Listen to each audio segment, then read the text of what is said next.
Bueno, seguimos aquí en La Brújula y ya estamos en contacto con nuestro amigo Alejandro Olmos Gaona. Buenos días, Alejandro.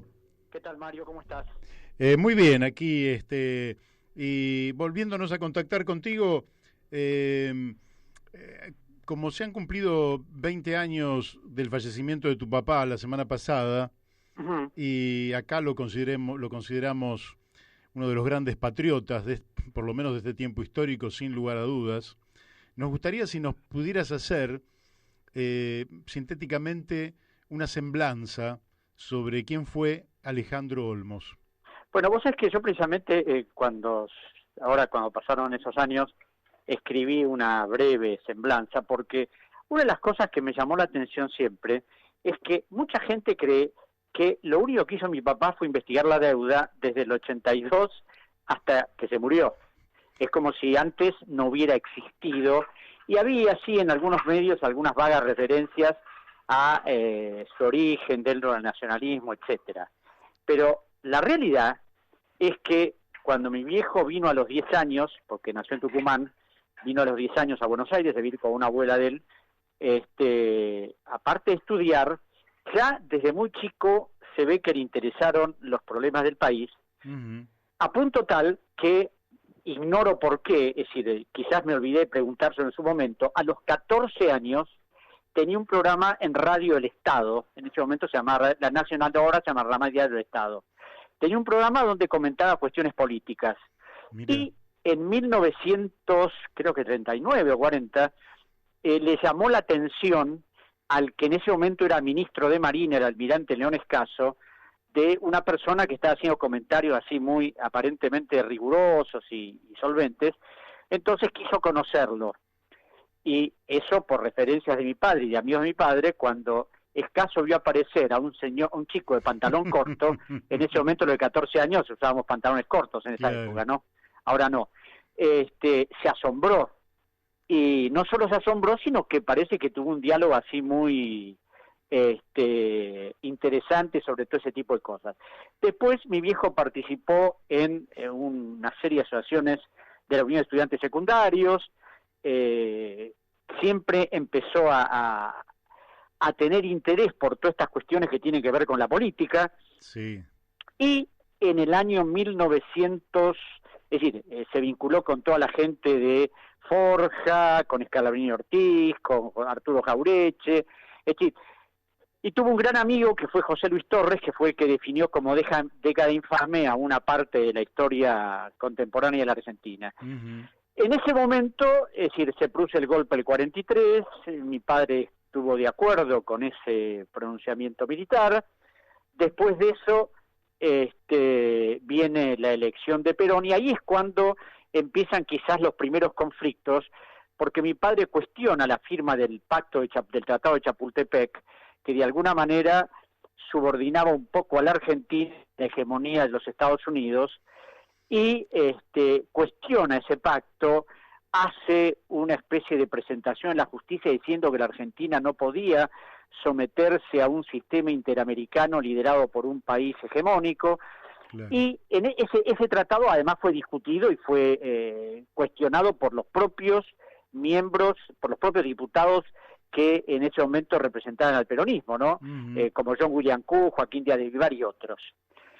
Ahí empezó, digamos, la primera confrontación. Después, cuando se plantea el plan siderúrgico argentino para la creación de Somisa, sí, el gobierno de Perón firma un contrato con una empresa norteamericana, como Somisa iba a ser una sociedad mixta, la empresa norteamericana se llamaba Arco, y mi padre consigue unos documentos que mostraban que era una empresa con antecedentes muy poco recomendables, que podía traerle problemas a la Argentina, y a causa de eso le manda una carta a Perón, se le plantea eso, como no le da ni 5 de bola, inicia otra acción judicial tratando de impugnar que el Estado se asocie con esa empresa. Esa denuncia es leída en el Congreso de la Nación por el entonces diputado Cipriano Reyes, uh-huh, y se arma un verdadero quilombo porque cómo se está agraviando al gobierno nacional, y es decir, irónicamente, la mayor parte de los diputados justicialistas de ese momento, es decir, dijeron que mi padre era un comunista conocido, un activista, Ajá. casi un tirabomba, lo descalificaron de todas las formas posibles.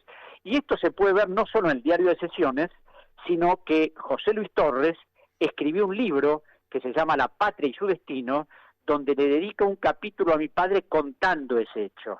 Mira, Esa presentación que hizo mi padre en la Cámara de Diputados, en la justicia, y que fue leída en diputados, y armó todo ese debate, determinó que por primera vez en la historia un presidente de la nación exonerara a un ciudadano de sus cargos en ese momento, y exonerándolo para que no pudiera jamás tener un empleo público.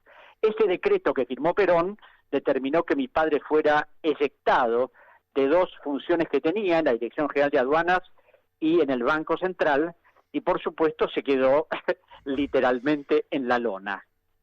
tremendo. Esta historia no la conocía Bueno, realmente. 2 años después, un amigo de él, muy amigo, un gran científico, el doctor Alejandro von der Becke, es designado presidente del Consejo Deliberante, Vicente López, y lo designa mi padre secretario del Consejo. Con motivo de mi padre en ese momento redacta el digesto jurídico de lo que era todo el municipio de Olivo, Vicente López, todo eso, es decir, colabora con von der Becke como secretario del Consejo, y en un momento dado toma conocimiento que había una serie de concejales que desde levantar quiniela hasta dedicarse a todo tipo de actividades ilícitas, concejales en su mayor parte del Partido Peronista. Entonces mi padre, por supuesto, los denuncia junto con von der Becke y envía una nota a lo que en ese momento sería la CIDE, que se llamaba Control de Estado, denunciando a estos sujetos. Eso determinó que estos señores, que por supuesto tenían una gran influencia política, lo expulsaran a mi padre y al doctor von der Becke a punta de pistola del recinto del Consejo en una de la última sesión a la que mi padre asistió. Eso determinó una ruptura definitiva con el peronismo de mi viejo en el año 50, que se volvió a acentuar cuando mi padre, junto con el doctor David Uriburu, el almirante Escaso, el John William Cook, y una serie de personas, crean la Comisión Popular para la Repatriación de los Restos de Rosas. Ajá. A Perón en ese momento le interesaba un velín la repatriación de Rosas, ni la figura de Rosas, ni nada por el estilo.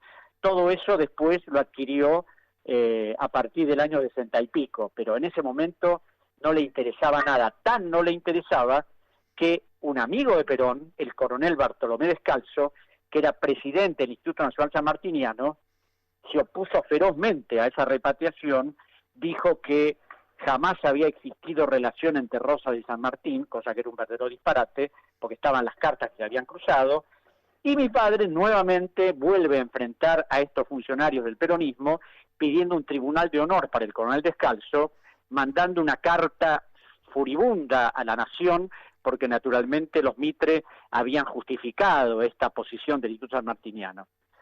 Bueno, en el año 53, Cook insistió ante mi viejo que no podía estar alejado del peronismo, que tenía que acercarse a Perón, y gestionó una entrevista con Perón, que por supuesto se hizo, y a pedido de Perón, mi padre le preparó un proyecto para crear una Secretaría de Asuntos Latinoamericanos para tratar de acercar a los países de Latinoamérica a una especie de eje conjunto. A Perón le interesaba tener cerca a Chile, a Paraguay, etcétera, y a partir de ahí la relación se recompuso, digamos. Mi viejo olvidó los viejos agravios, la exoneración y todo lo demás, y de alguna manera se dio cuenta que a pesar de montones de falencias, es decir, había una serie de cosas tremendamente positivas del gobierno que él no podía desconocer. Pero en ese nuevo conocimiento y en ese nuevo acercamiento se dio cuenta de una cantidad de personajes siniestros que estaban alrededor de Perón, y esos personajes determinaron que un gran amigo de mi viejo, el doctor Ramón Carrillo, se fuera de la Argentina en 1954 porque el gabinete le hizo imposible quedarse ahí, y bueno, después se fue a Estados Unidos, de Estados Unidos se fue a Brasil y murió exiliado porque había triunfado la revolución. Viene la revolución, el golpe militar del 55, y el 13 de noviembre, justo el día que Lonardi es sacado de la presidencia, mi padre publica el primer número de su semanario Palabra Argentina, que es una carta abierta al gobierno nacional, donde hace un relevamiento de todo lo que había sido la gestión del gobierno de Perón, de las obras sociales, de la política sanitaria, de la política, es decir, de todo lo que él consideraba que era valioso. Pero en ese mismo número hace una crítica furibunda de lo que fue el culto a la personalidad de Perón, de Eva, la prohibición de el coartar la libertad de prensa, esta cuestión así mítica de que provincias llamadas con el nombre de Perón, ciudades con el nombre de Perón, un culto inaceptable a la personalidad en un gobierno democrático y republicano, y es una carta, esa carta que tiene un montón de páginas, yo creo que es una de las cosas más equilibradas de lo que fue el análisis de ese gobierno. Por supuesto, después hubo otra carta al almirante Rojas, otra carta a las Fuerzas Armadas, y inmediatamente empezaron las persecuciones, la cárcel, es decir, llegaba el periódico a los kioscos, y al rato venían los patrulleros de la policía a llevárselo, y así estuvo un montón de meses saliendo y entrando de las cárceles, hasta que viene Arturo Frondizi, que había sido un buen amigo de mi padre en su momento, pero mi padre se opone al pacto que Perón iba a firmar con Frondizi, viaja a Caracas, es parte de las negociaciones, o sea, ve las negociaciones que se habían hecho con Rogelio Frigerio, Ramón Prieto, todo el grupo de gente de Frigerio y de Frondizi, y ahí tiene furibundas discusiones desde su diario con Scalabrini, con Jauretche, que apoyaban el pacto, pero bueno, el pacto se hizo, Frondizi fue elegido, empezaron de nuevo los problemas, y el primer problema en ese momento que se plantea, no sé si soy demasiado extenso, Mario. Bueno, no, está tan interesante, quizás no hablemos hoy de la deuda y lo dejamos para la semana que viene.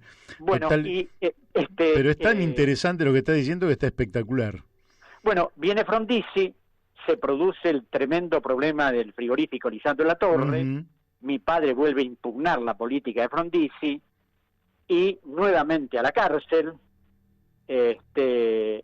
sale a los pocos meses, y en el año antes de eso, en 1957, había organizado una marcha del silencio en homenaje a los fusilados del año 56, del 9 de junio. Claro. Es decir, esa marcha del silencio, que fue monumental, si uno ve los diarios de esa época, dicen cómo es posible que un hombre sin recursos haya organizado semejante cosa.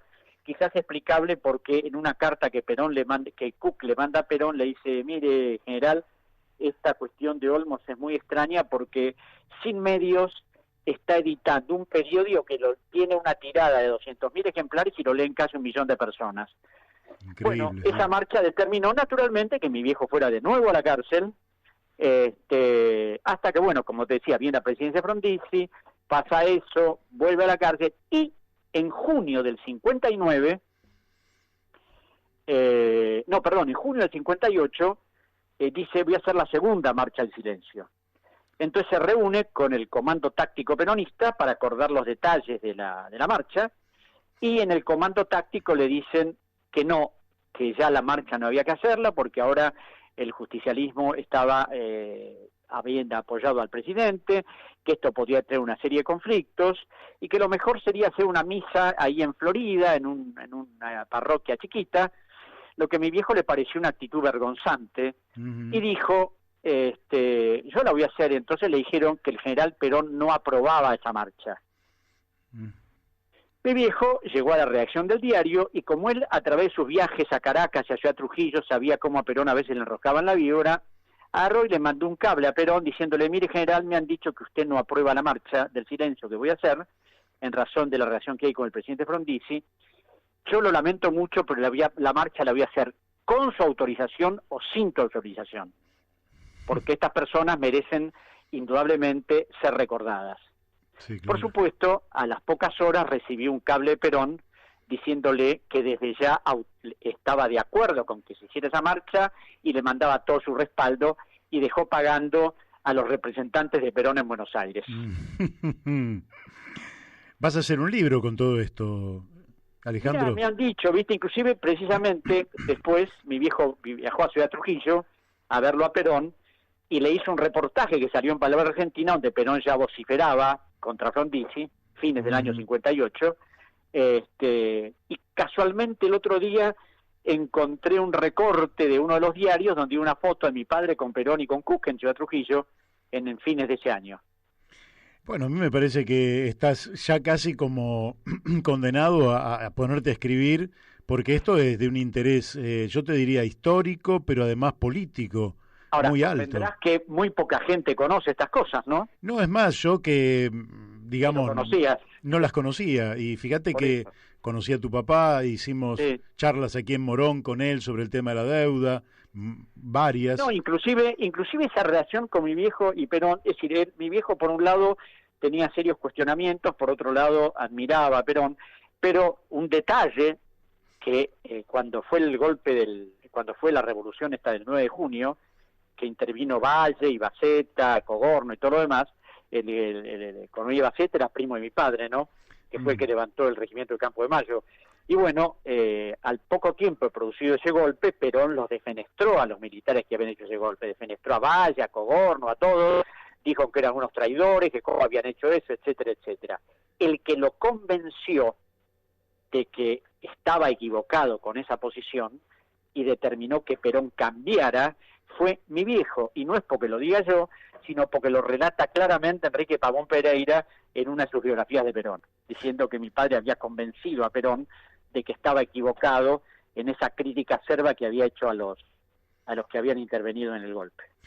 Alejandro, mira, el tiempo se me fue, Imagino, sí. pero Perdóname. vos sabés que es la verdad que es apasionante todo esto que vos comentás. Si te parece, te comprometo para el martes que viene seguir pero con el tema de la deuda, pero Mario, también voy a tratar de si hubiera sabido que iba a ser de tanto interés esto, hubiera organizado con más tiempo, pero ahora tengo un siguiente invitado y se me fue el tiempo de las manos. Seguimos hablando el martes que viene. El martes que viene te vuelvo a llamar. Ok, un abrazo. Fuerte abrazo. Igualmente. Muchas gracias. Bueno, hemos escuchado a Alejandro Olmos Gaona en una semblanza sobre su padre, Alejandro Olmos, que realmente me pareció estupenda.